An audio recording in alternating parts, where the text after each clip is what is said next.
Hello guys! Hello! This is for Cancer. Welcome Cancer! Alamin natin kung anong messages, vibration, gabay energy para sa inyo lahat. I hope na makuha mo yung energy ngayon. Okay. King of Cups. Wow. Cancer. This is your energy. Sinasabi ng bara sa'yo na controllable naman ang emotion mo. So, kaya mong kontrolin yung emotion mo sa linggong ito.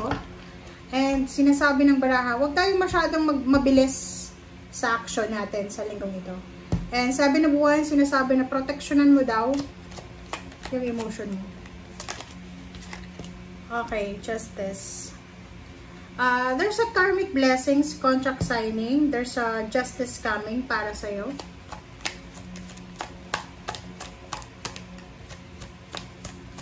May karma na posibleng darating sa'yo. Ten of Cups, there's a happy moments, happy celebration ang posibleng darating sa'yo kasama ang pamilya mo sa linggong ito. And yun, so parang sinasabi ng bara sa'yo dito, Cancer, na ikaw daw ay makakatanggap ka ng karma na regarding ito sa pamilya mo na pwedeng magdala sa'yo ng family strength ng family ties nyo. So, pwedeng kung ano man to na darating sa'yo ngayong linggong ito ay magbibigay sa'yo and the rest ng family mo ng kaligayahan and ng parang magbaband kayo. Magiging strong yung band together ng family. Ano pa ba? Okay, Eight of Swords. May mga Cancer dito na medyo alanganin pa rin yung emotion nila o yung pera. But sinasabi ng bara sa'yo dito na manatili kang positibo. Yung iba sa inyo dyan, kung ang asawa mo Cancer din or boyfriend, girlfriend, siguro siya yung problema mo kasi masyadong materialistic siya. Seven of Cups eh. Sinasabi ng bara sa'yo dito na you have choice and options, Cancer, na makapagsimula ulit. Halimbawa, ito lang yung ito lang. Halimbawa, nawalan ka ng trabaho. Or halimbawa na wala yung negosyo mo. Sinara mo yung business mo. Sabi sa'yo dito ng baraha, you have several choice and options. Every day is a blessing. Every day ay may pagkakataon ka para magsimula ulit. Pwede kang magsimula na magnegosyo ulit, maghanap ng trabaho, kung mag-take ng risk, okay? Kailangan mo mag-take ng risk kasi pag hindi ka nag-take ng risk, walang mangyayari. Kasi pag komportable lang tayo sa comfort zone natin, yung parang kasabihan na, okay lang yan, hanggang dito na lang, no. Kasi etong barahan mo, sinasabi na there's a magic here eh. Lahat ng maiisip mo ay pwedeng magkatotoo. Kaso lang, pag yung naisip mo na yun, kinontra mo, naisip mo rin, hindi na yun magkakatotoo talaga. Kahit sa reading kahit sa reading na yan, pag nakita yung negative yan, I mean positive yung reading mo, huwag mong kontrahin. Kasi talagang mangyayari yan. Pero kung kukontrahin mo siya, sasabihin, hindi, posible yan. Hindi talaga yan mangyayari. That's the law of positivity, guys. Manifestation. Death card. May magta-transform sa buhay mo. May matatapos and may magsisimula. Parang alpha omega lang siya. May matatapos.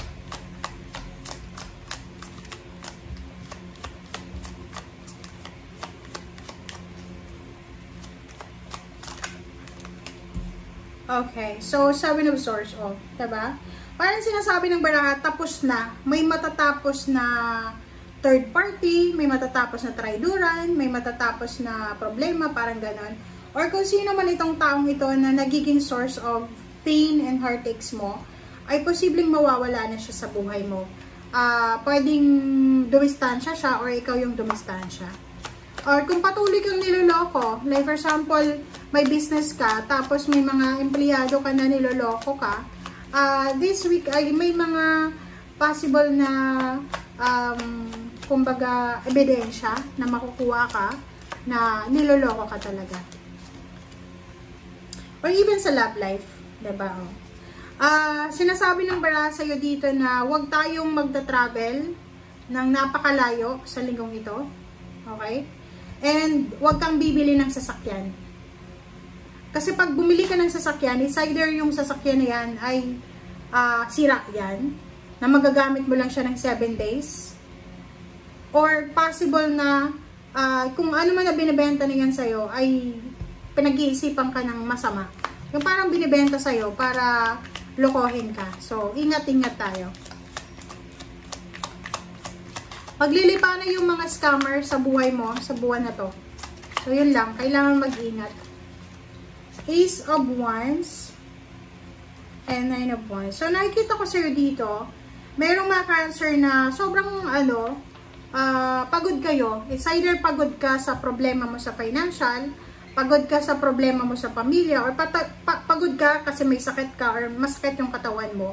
And hindi ka masyadong excited para sa Christmas, or kung may mga celebration sa kapitbahay nyo, sa company nyo, hindi ka dadalo. Kasi parang hindi ka excited eh. Wala kang interest, wala kang parang iniisip mo na hindi ito panahon para magsaya. But the High Priestess is here. Sinasabi ng High Priestess sa'yo na ano man ang nangyayari sa buhay mo sa ngayon, there's a hidden message, hidden blessings na gustong ipahiwatig sa iyo ang universe. So, hindi ka dapat nagmumukmuk dyan sa gilid. Okay? Ang December, guys, kahit wala tayong pera, kailangan nating mag-celebrate kasi, ano yun eh, birth ni Jesus Christ yun, diba? So, 15, the devil. So, yun. Mag-iingat ka sa mga tao na alam mo na devil yung mindset nila. Kahit kapamilya, ha? Diba? Mag-iingat ka. Maganda din to kasi parang sinasabi na much better na lang na wag kang umattend sa mga celebration kung yung mga tao na makakasalamuha mo sa celebration ay wala namang amor sa'yo. Yung parang nakikipagplastikan lang. So, nakikita ko sure dito, Cancer, na mag-stay ka na lang sa bahay kaysa magmukmuk ka dyan sa, makipagplastikan, parang gano'n. Which is understandable pala to. Okay, Six of Wands. This is victory and success. Okay, sorry. And Six of, wow. So, nakikita ko sir dito, na meron ditong isang tao na posibleng tutulungan ka niya para makuha mo yung tagumpay. Maybe there's someone ngayong second week ng December na tutulong sa'yo para makakuha ka ng trabaho, para ma-promote ka, para makautang ka sa bangko, or kung ano man siya na tulong na pwedeng magdala ng financial balance sa'yo. Okay? So, thank you guys for watching and see you again. Bye!